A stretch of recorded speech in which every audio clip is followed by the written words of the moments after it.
أقبلات أركان أقبشي دجال كي كله واقع بتجي لما دي ناس تخضر إذا دي بقف فكرة تذكر النور ما يبهيه قال لها دليرتها وحين لا يذكريه موقت سابق عذر كانت قادين بايدن هي وري سابق أنت سالك بهرو هدي سامي اللي هذه أيوه وقاس مصطفى دجال كي كله واقع أبتي ضلوا معها قد بوليسي ضلوا معها عيسى dad iyagu guryahoogii duminaya jidadkoogii dirqi lagu sameeyay gubaya oo meelay waxa ka argoosan garan lahayn yaa weyn loo soo bax wanaagsan ilaahay waxa ka baryayaa jamaca ballaaran ku sameeyay halkan ilaahay ducada haynaga aqbalo haynaga ajiibo ifi aakhiraba haynaga ajiibo walaalayaal rag iyo dumarba marka ugu horeysa waxaan leeyahay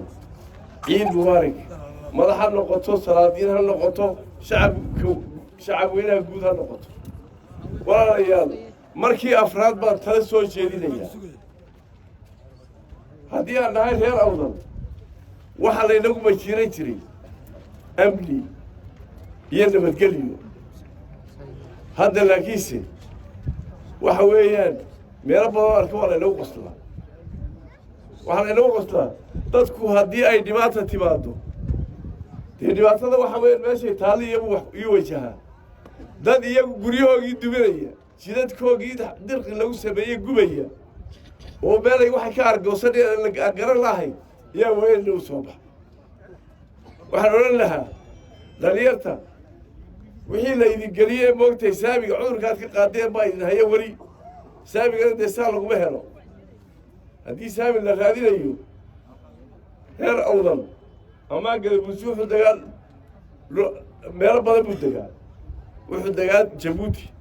wuxuu degaa halkan wuxuu degaa etoobiya soomaaliyana wuu joogaa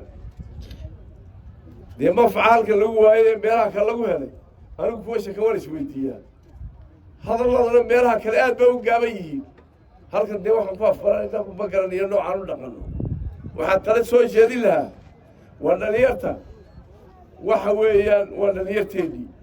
dhalinyarteennu ma xumo laakiinse waxa weeye waxbaa galay waxaan gala ka maydha weliba hooyooyinkaan leh ka maydha waxaa kaloo odhan lahaa adeerayaal salaadiinta wacdi gala idinkaa markii hore saamin dhalinyarta ku kiciyey saamigii oo maskaxda ka soo dhashay masaasadda markuu cabbayo saamigii wuu ka fikirayaa dee bal waxaad yeeshiin dib waxaad gelisaan ugu yar afuufa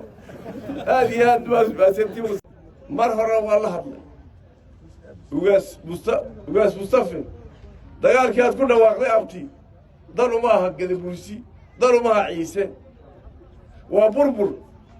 ma dadka moog tahay xeebahay jooga moog tahay meelahani la hadal hayo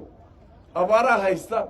dhibaata haysata gurmad bay u baahan yihiin dhaqaale uma baahna qori iyo rasaas ugaas cabdirashiid waxaan leeyahay dee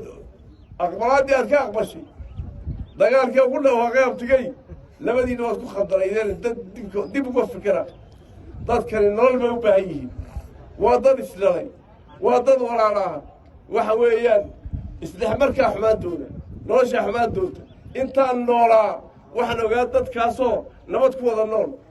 hadday jirto dawaayadii insaan awalkii hadday dhibaata jirto waktigan iminka inaan halkii insaan awalka ku noqonno waa laga qurux badan yahay markaa waxaan idin leeyahay reertolka iyo reerabtiga waxaan leeyahay